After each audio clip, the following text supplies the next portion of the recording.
BIONICLE Legends 6 City of the Lost. Written by Greg Farshti. Recording by Tory. Prologue. 80,000 years ago. Prologue stood on the tower of his island fortress, looking down at his assembled army. His troops came from an endless number of places. Some were Matoran criminals, others violent brutes looking for the chance to fight, and by far the majority were simply beings who were no longer welcome in their homelands. They were thieves, murderers, traitors, and liars, and easily the most beautiful sight he had ever seen. He shifted his gaze to the west. There, Tacadox's and Mantax's armies had set up camp. To the east, the legions of Kalma and Elek were preparing for battle. Karapar's army was the last to arrive, and they had immediately begun skirmishing with some of the others. No effort had been made to stop them. It was best they keep their weapons and their battle instincts sharp for what was to come. Prologue took a deep breath. The air smelled sweet. He wanted to savor these last few moments of his old life. Soon, he would no longer be just the ruler of a small realm, one almost beneath the notice of the great spirit Matanui. Before this day was through, he would be the undisputed king of 1/6 of the known universe. If it were possible for a biomechanical being to be a perfect physical specimen, Prologue was it. Even if his armor and weapons had been taken away, he would still have radiated power. It was hard for him to comprehend how some beings, even entire intelligent species, could live out their lives with monstrous appearances. He imagined they just must be dead inside, and so didn't notice the horror they inspired. A strong wind set the island's trees to swaying. The scent of campfires, unwashed Matoran, and Rahi mounts combined into a musty, foul aroma. The smell triggered memories of past conquests. They had been hard-fought battles, and well worth winning, but they could not compare with what he and his allies were about to undertake. One of his battle leaders approached. "Sir, all is ready. We await your order to strike." Prologue nodded, his keen eyes trained on his legions below. Indeed, 3 members of a Matoran rear guard unit have propped their weapons against rocks and are having a conversation among themselves. Why? The battle leader turned to look. Then, flustered, he answered, "I have no explanation, sir. They will be disciplined at once." A tight smile appeared on Prologue's face. 3 ignore their orders while their 50 companions stand at attention and do nothing about it.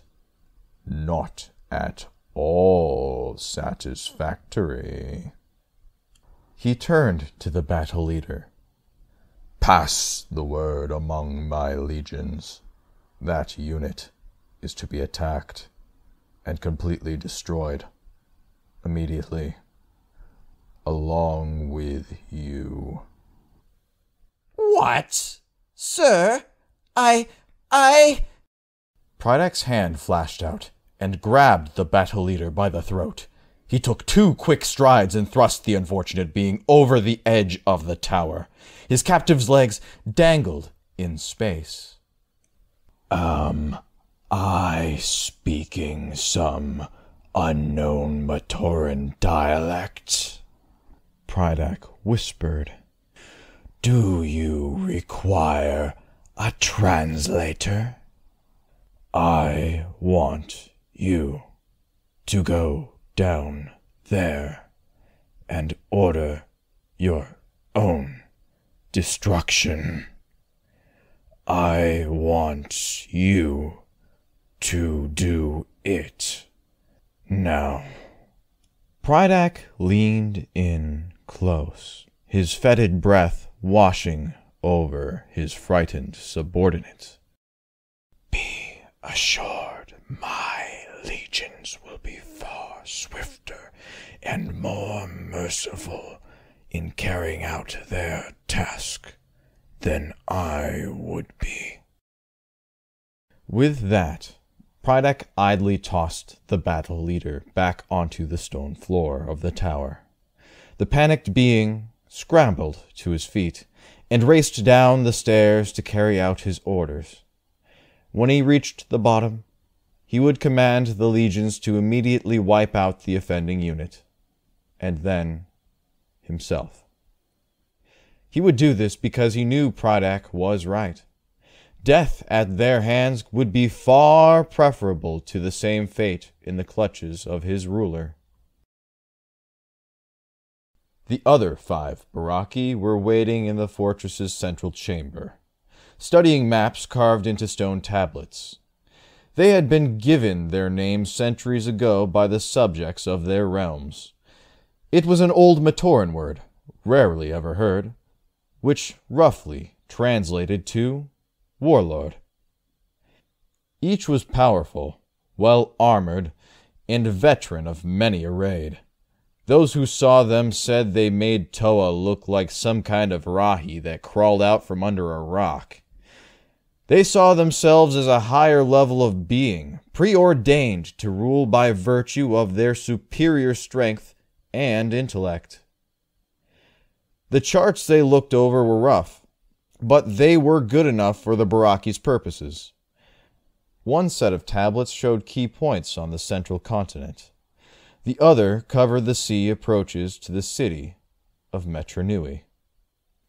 Guarded here, here, here, said Alec. His nerves were obvious. Although he reigned on land, Alec's species was native to a watery realm. He was able to function on the surface only through a complicated apparatus that enabled him to breathe air. That made him vulnerable, and he knew it. We'll surround and crush them, Kalma said, impatient to get started. Takedox shook his head. No. We let them see an advanced scouting party, then lure them into a trap. Karapar and Mantak said nothing. One, because he had nothing useful to add, and the other, because he did not want his allies to know his strategies. Toa, said Kalma, as dismissively as if he were discussing the weather.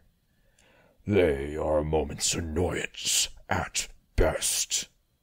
Easy for you to say, Takedox shot back. I was there when they annoyed a Kanohi dragon into submission. For what is at stake, they will fight, and to the death. Prydac's voice was a sharpened sword wrapped in soft reeds. Yes, remember what is at stake, all of you. This is not some petty raid on another realm. These are the sites of true power. When they fall, Mata Nui himself falls, and the universe will answer to us. Further conversation was interrupted by sounds of screaming and yelling from outside the fortress, punctuated by the harsh noises of weapons striking weapon. Karapar rushed to the window. He took a quick glance at the scene below and said, I think the answer came early. Prydak and the others joined him to view a shocking scene. A massive army had suddenly appeared from the north and slammed into the legions. The attackers were Toa, Exo-Toa machines, Rakshi, and Rahi beasts, an invading force tens of thousands strong. Unprepared to mount a defense, the Baraki's legions were falling like stone walls before a Kikanalo stampede. But that wasn't what filled the Baraki with a sense of dread. No, that came from the sight of the banner the invaders carried overhead. It was the symbol of the Brotherhood of Makuta. There was no time to wonder how the Brotherhood had learned their plans, or why those defenders of Matanui and the Matoran had chosen to leave their bases and attack. The Baraki rushed out to take command of their legions and try to organize some kind of defense. Each knew that those captured by the Brotherhood, especially in an act of open rebellion against the Great Spirit, could expect no mercy. Death in battle was by far the better alternative. The battle was over by nightfall. The Baraki's troops were tough, good fighters, but they weren't as well disciplined as the Brotherhood's army. Taken by surprise and outmaneuvered, large numbers of them deserted or surrendered, but the leader of the victorious force did not care about them. He wanted their leaders. The Baraki fought to the last, but were finally overpowered. They were brought in chains to the front of their ranks. Then, for the first time, they saw their conqueror. It was the Makuta who guarded Metru Nui and its surrounding area. His power and genius were known throughout the universe. A lesser being would never have been placed in charge of so vital a region. Makuta looked at the Baraki with cold, crimson eyes, as if they were insects he was looking forward to crushing. They, in turn, looked right back at him, even Alec. After all, they were not some petty criminals who quaked at the sight of a Toa, or even a Brotherhood member. They were rulers, they were warriors, and they were Baraki. "Your rebellion is over," Makuta said. "Your misguided attempt to overthrow the Great Spirit is now history, as are you." Makuta walked down the line of prisoners and stopped at Prydak. "These others I am not familiar with, but you I know. Why?" "I served the Brotherhood in days long past," Prydak answered, not at all intimidated by Makuta's presence. "In fact, it was the Brotherhood who gave me my first command. Oh, it was a small territory, barely worth controlling. But I have since moved on to bigger things." "So I see," Makuta murmured under his breath. What will happen to us now? Asked Takadox. You know, our armies could be of use to you, great Makuta. Combined with the might of yours, Matanui could not hope to. Makuta took 2 steps forward and struck Takadox hard with an armored hand. The Baraki went sprawling in the dirt. "Your every word condemns you," said Makuta, rage contorting his features. "There is only one possible fate for such traitors." The automated Exo-Toa armored suits took aim with their weapons. Those few Toa who were nearby raised their voices in protest. Makuta ignored them. But before he could give the order to fire, a new element entered the picture. a lone figure was approaching, tall, powerful, with a face so hideous it would give nightmares to a Vizirac. Even Makuta seemed taken aback by the newcomer. "I am Botar," the figure said. "The pit calls, and I have come." "What?" asked Makuta. "Who summoned you? What business do you have here?" "The business of punishment," Botar replied. "Although to call it an art would not be far wrong." "You have no rights here," Makuta snarled. "Be gone!" Botar smiled, a monstrous grin. "Where there are wrongs, Makuta, I have rights. Stand aside." "I will not. These are my prisoners." Botar continued to smile, but his voice grew dark and filled with menace. "Stand aside, or share their fate." The nightmarish figure gestured toward the Baraki. A ring of energy appeared around them, tendrils of power connecting it to Botar. Before Makuta could act, all seven, the 6 Baraki and Botar, faded away. All that was left behind was the echo of the Baraki screams. In the months to come, the Baraki's legions and their empires were broken up. Some of their troops were sent back to their home islands for imprisonment. Others were taken by the Brotherhood as slave laborers. The Baraki's fortresses were torn down and the stones ground to powder. The names of the warlords were expunged from every chronicle, with the exception of the Brotherhood's roll of victory. The fate of the 6 traitors remained a mystery, even to Makuta. Sometimes, in the dark of night, he would remember the look in Prydak's cold, dead eyes, and some part of him would hope the Baraki were dead. Along with that wish would come other thoughts, ones that would occupy his mind more and more as time passed.